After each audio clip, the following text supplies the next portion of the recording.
सभी प्रिय विद्यार्थियों का ऑनलाइन हिंदी शिक्षण व्यवस्था में एक बार पुनः स्वागत है। आज का वीडियो कक्षा 9 के उन सभी बहादुर विद्यार्थियों के लिए है जो प्रवेश करा करके किताब लेकर के नोटबुक लेकर के बहुत ही तन्मयता और आत्मीयता पूर्वक हमारे साथ पढ़ रहे हैं। तो बच्चों, आज का जो प्रकरण है वह अनिवार्य संस्कृत के पहले पाठ से है।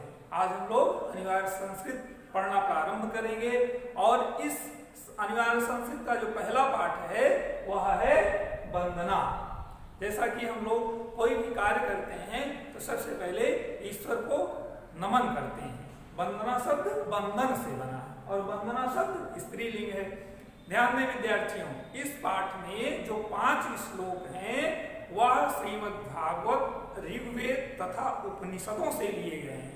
आज मैं आपको ध्यान दिलाऊंगा कि जब भी आपके घर में पूजा पाठ होता है तो उस समय देवताओं के आह्वान, भगवान की प्रसन्नता के लिए आपके घर के पंडित जी जो इस श्लोक का उच्चारण करते हैं वही सभी श्लोक आज हमारे पाठ्यक्रम में हम लोग पढ़ेंगे। तो ध्यान दें विद्यार्थियों, पढ़ने से पहले जान लें कि इन श्लोकों को कंठस्थ करना है। 5 श्लोक हैं, 5 श्लोकों को कंठस्थ करेंगे। हमने श्लोकों को ग्रीन बोर्ड पर लिखा है, पढ़ेंगे, स्पष्ट उच्चारण करना सिखाएंगे, गलत या कठिन शब्दों को तोड़ करके सरल करना बताएंगे। फिर उसके बाद भावपूर्वक भगवान का सुमिरन करेंगे। तो आए हम एक एक करके श्लोकों को समझते हैं। परीक्षा में यह प्रकरण 5 अंकों का होता है। 1 अंक संदर्भ के लिए होता है, 4 अंक हिंदी अनुवाद के लिए रहता है। तो हिंदी अनुवाद भी साथ साथ करते हैं। आइए, वंदना पाठ का जो पहला श्लोक है वह है तेजो अस तेजो मय धेहि, वीर्यम अस वीर्यम मय धेहि, बलम अस बलम मय धेहि, ओजो अस ओजो मय धेहि। तो पहले तो ये साफ स्वच्छ सरल रूप में हम उच्चारण करेंगे। श्लोक लिखने से पहले जो ध्यान देना है वो हमारा स्पष्ट उच्चारण हो। संस्कृत में उच्चारण क्लिष्टता आती है, उच्चारण दोष आता है और इसी उच्चारण दोष के कारण हम अनुवाद नहीं कर पाते, अर्थ नहीं लिख पाते हैं, संघर्ष करते रहते हैं। तो पुनः देखें, तेजो अस तेजो मय धेहि, वीर्यम अस वीर्यम मय धेहि, बलम अस बलम मय धेहि, ओजो अस ओजो मय धेहि। अब आप प्रार्थना करें, वंदना करें हाथ जोड़ करके, हे प्रभु आप तेजवान हैं, तेजस्वी हैं, इसलिए मुझे भी तेज प्रदान करें। दूसरी पंक्ति में, हे प्रभु आप वीर स्वरूप हैं, वीरता से युक्त हैं, वही वीरता मुझे भी प्रदान करें। तीसरी पंक्ति में, हे प्रभु आप बल स्वरूप हैं, बल के सागर हैं, हमें भी बल प्रदान करें। हे प्रभु आप ओजस्वी हैं, ओज के पारावार हैं, उसी ओज को हमें भी प्रदान करें। तो इसी प्रकार से हाथ जोड़ करके सुबह उठेंगे तो प्रार्थना करेंगे, भगवान सूर्य के सामने खड़े होकर के कहेंगे, तेजो अस तेजो मय धेहि, वीर्यम अस वीर्यम मय धेहि, बलम अस बलम मय धेहि, ओजो अस ओजो मय धेहि। पुनः एक बार आप अनुवाद समझें, हे प्रभु आप तेजवान हैं, हमें भी तेज प्रदान करें। हे प्रभु आप वीर स्वरूप हैं, हमें भी वीरता प्रदान करें। आप बल के सागर हैं, हमें भी बल प्रदान करें। आप ओजस्वी हैं, हमें भी ओज प्रदान करें। अब हम लोग दूसरे श्लोक पर चलते हैं। दूसरा श्लोक हमने इधर लिखा है, ध्यान दें, बहुत प्रसिद्ध श्लोक है, पहले भी आपने पढ़ा है। प्रसिद्ध जितनी चीजें हैं वो सब सरल हैं, कठिन नहीं है। असतो मां सद्गमय, तमसो मां ज्योतिर्गमय, मृत्योर मां अमृतम गमय। भक्त भगवान से प्रार्थना करते हुए कह रहा है, हे प्रभु असतो मां सद्गमय, असतो असत्य से मुझे सत्य की तरफ ले चलें। हे प्रभु हमें झूठ से बचाएं, असत्य से सत्य की तरफ ले चलें। तमसो मां ज्योतिर्गमय, तम तमस का मतलब होता है अंधकार, अंधेरे से मुझे ज्योतिर्गमय, ज्योति प्रकाश की तरफ ले चलें, मृत्योर्मा अमृतम गमय, और मृत्यु से अमरता की तरफ ले चलें। पुनः अनुवाद देखें। हे प्रभु, मुझे असत्य से सत्य की ओर, अंधकार से प्रकाश की ओर तथा मृत्यु से अमरता की ओर ले चलें। प्रिय विद्यार्थियों, बहुत सरल है, बहुत संक्षिप्त रूप से आपको मैं बता रहा हूं, और इसी प्रकार से आप पढ़ेंगे, बिल्कुल आपको समझ में आ जाएगी बात। तीसरे श्लोक में देखें, ऋग्वेद का यह श्लोक है।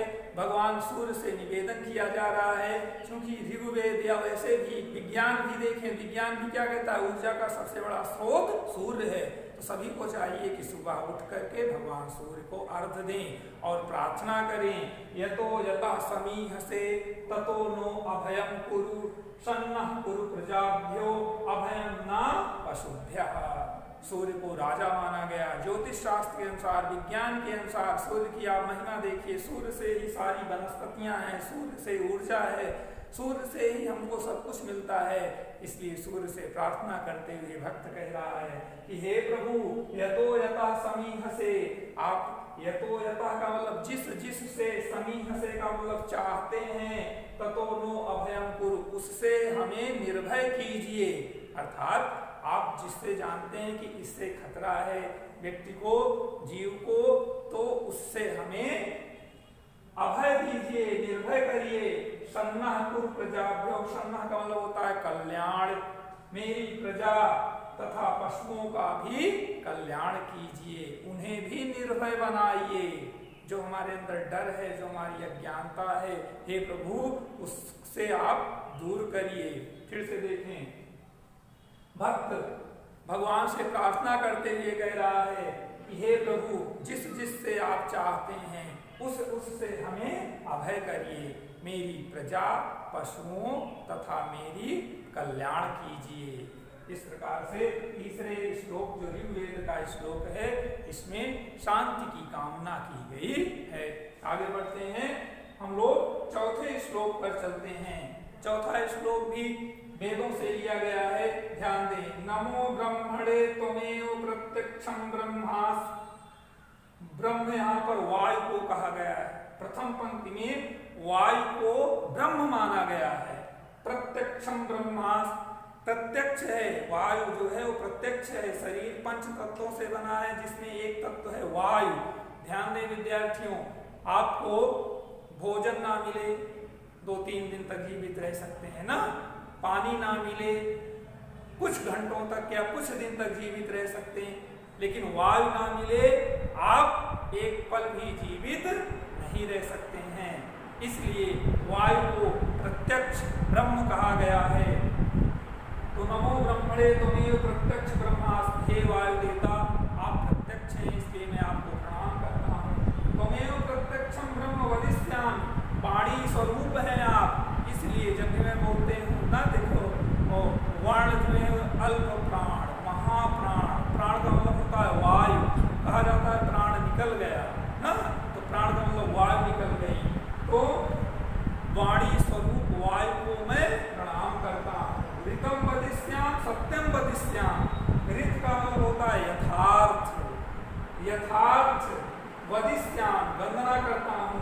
सत्यम वदिष्यामि, उस वायु को जो सत्य स्वरूप है उसे मैं प्रणाम करता हूँ।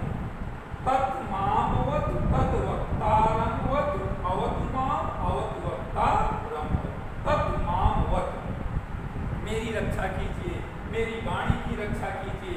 इस प्रकार से वायु देवता को प्रणाम करते हुए भक्त कह रहा है। पुनः एक बार देखें, आप ब्रह्म स्वरूप हैं, आप प्रत्यक्ष हैं, आप वाणी स्वरूप हैं, आप यथार्थ हैं, इसलिए आपको मैं प्रणाम करता हूँ। आप मेरी वाणी की, मेरी जीवात्मा की रक्षा कीजिए।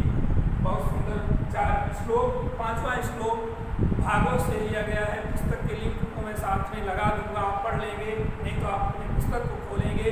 जो 5वां श्लोक है वह श्रीमद् भागवत से लिया गया है। जब देवकी के गर्भ में भगवान आते हैं तो उस समय सभी ब्रह्मा, विष्णु, महेश देवता लोग आकर के स्तुति करते हुए कह रहे हैं सत्यव्रतम सत्यपरम त्रिसत्यम सत्यस्य योनिं निहितं च सत्ये सत्यस्य सत्यम ऋतु सत्य नेत्रम सत्यात्मकम त्वाम शरणं प्रपन्नाः।